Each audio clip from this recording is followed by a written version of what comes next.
food mightn't have been good, but it was ample. The French weren't allowed to give us anything, but they'd ride past a working party and the stuff would fall off the back of their push bikes. And we'd pick them up, cigarettes or something, and they donated instruments, and I had about a 10 or 12-piece band there. So that's what was there when we left, what happened. But there was about so many hundred English there. They'd been there for quite a while before we got there. So, but we worked on the wharf there most of the time. Some worked on the airport, but we worked on the wharf, loading boats and unloading boats. I don't know if they couldn't get the boats out. I don't know what the point was. But and we used to pinch a bit of stuff. We were pinching some onions one day. It was a bit hot. Only little one, just little. My punishment there, I had to eat them. Talk about tears run down your eyes. I don't know why onions are meant to make you cry, I think. But other than that, and apart from being tied on the barbed wire fence for pensioners and a tin of beef, and canned beef, you know. Tin meat, tin meat got caught. But other than that, the treatment in Saigon, nobody was really treated cruelly. Now, there was a fellow on the Burma end of the line, I think he might have been in Saigon as well, and he was, his name was Bob Skilton. Bob Skilton, yeah, who had a very good voice. Yeah, Bob Skilton. Do you remember anything about? Yeah, I remember him well, yeah. Did you ever hear him singing? Yeah. And as soon as I saw Skilton, the footballer over east, I thought, oh, Skilton, yeah. Remember, he was solid sort of a bloke, he was. Well, the footballer Skilton is his son. I found out by asking around that it was his son. Yes, yeah, you knew Bob pretty well. Yes. Anyway, we'll move on. You moved then from Saigon down to Singapore. Yeah. How long were you there before you went on to your... I estimate about 6 weeks, I think. Not too sure about that, I couldn't guarantee it. What was your first impression when you saw the Rakuyo Maru? The Rakuyo Maru, well, there was no real first impression, I don't think. It was just that, well, we were loaded onto another boat, you know.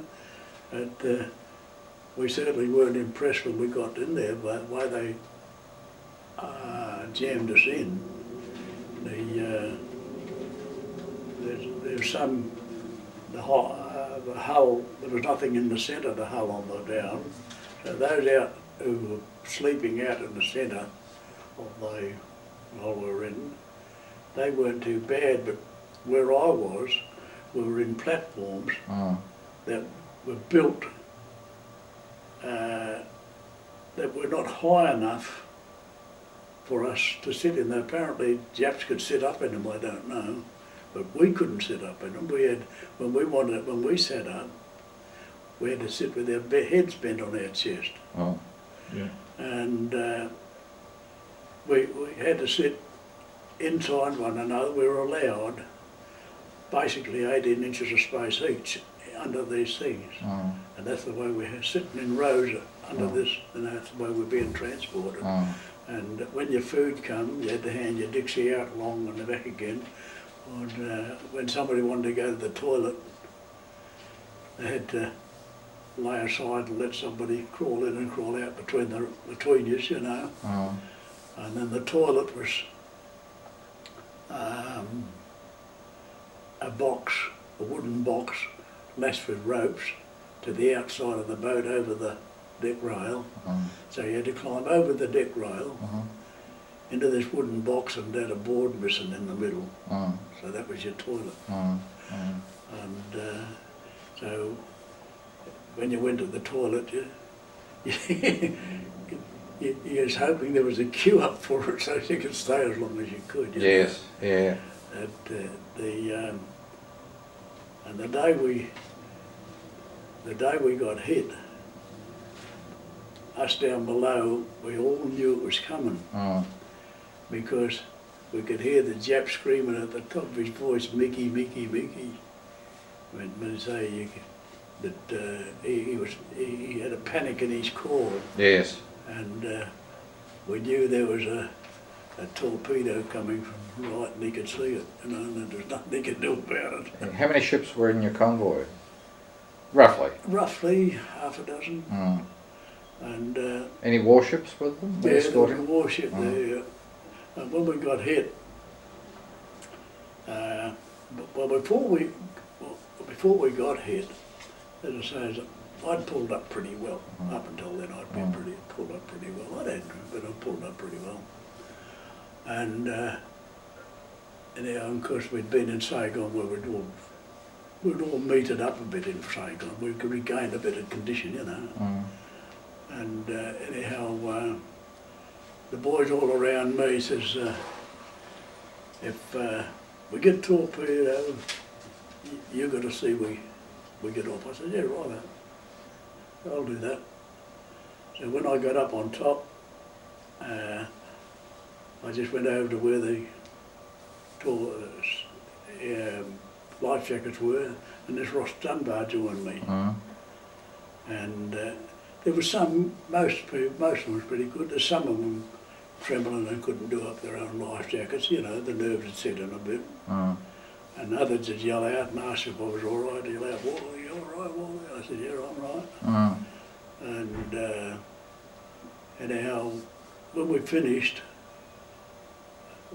Ross and I thought, well, we'll look around, and we found one bloke. He was a sergeant out of the artillery from Sydney. He was a friend of Ross Dunbar, but I can't leave his name at the moment. I didn't know it at the time. I said, oh, you've got to go over. He said, no, I'm not going. He had malaria, so I'm not going. I said, you've got to go, you've got no option. We talked him into going over the side. And I was just going to go over, and this Titch Lemon, he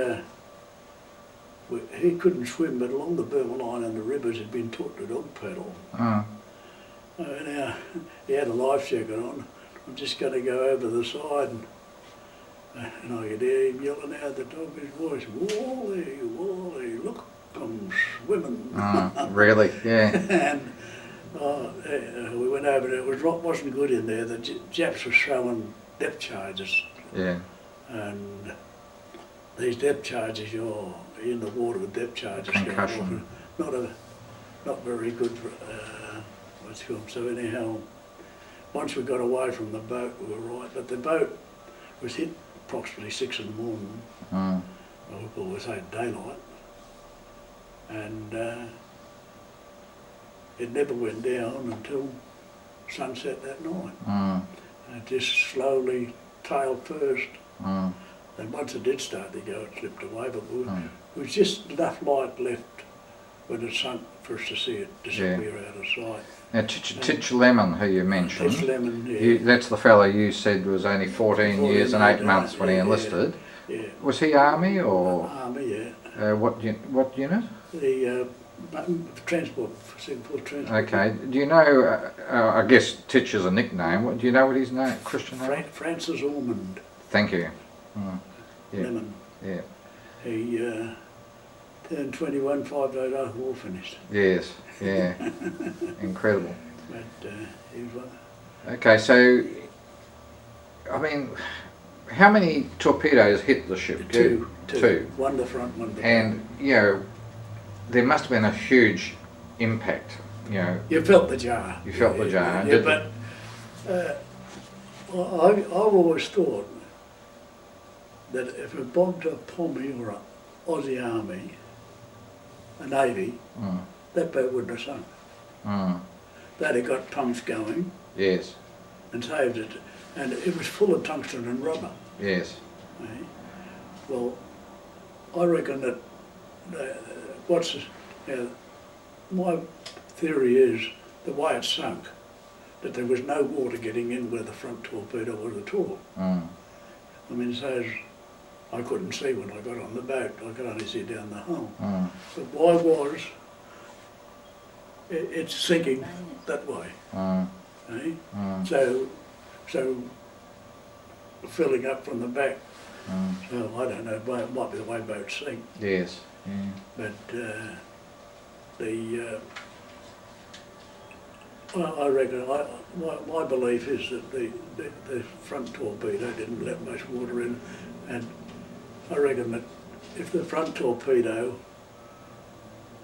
hadn't done that much damage, that Aussie Navy or Pommy Navy, I reckon, would have got pumps going, yeah, and would have had that under control, because you take it 12 hours to fill up with water. Mm. They could have got a lot of, if they had pumps going, could have got a lot of water out, couldn't they? Yes. How many POWs do you think were in the hole that you were in?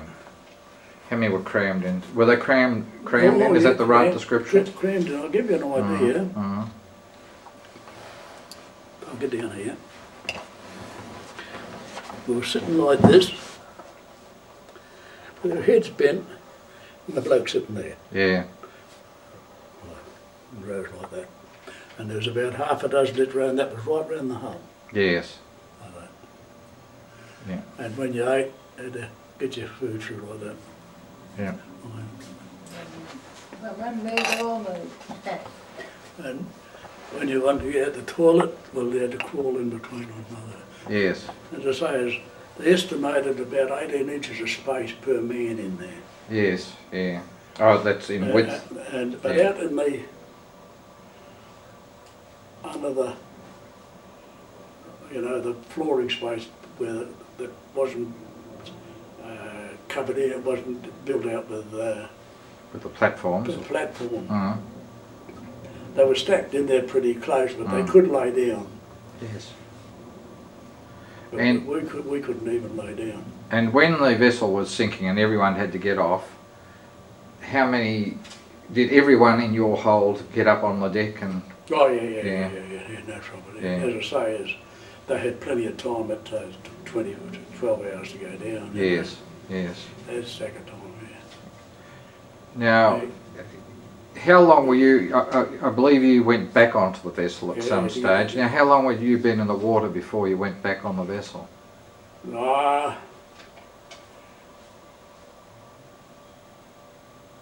Well, I went back on the vessel, and when I come back, I said to the Wade boys, I said, we can see those lifeboats over there. I said, we better paddle over there. So we paddled, hung on the raft and paddled, and it took us a long time to reach the lifeboats. But we were there before dark, just before dark, before the ship went down. So I should have been boat ride, so at about 5 or 6 hours or so in the water before that. Now you hanging onto a raft, were you? Yeah, hanging onto a raft. Yes. Yeah. And how many of you were hanging onto the raft? There was a bloke lying on the raft. Somebody, they threw the planking, the plankings of the things over, just for something to Hang on to it. hang on to down the water, make floats and all, and that hit him on the back. So he was lying on the raft on his back, and there was myself, the 2 Wade boys, and one other. There was 4 of us hanging on around the water. There's 5 of us at the raft, at the raft. 4 of us hanging on, and one lying on it. And when we got to the lifeboats, we couldn't get on because they were down below the Plimsoll line then, you know. And the boat that Dr. Varley and all those, Brigadier Varley and all them were on, we got him, the bloke with the back, onto their boat.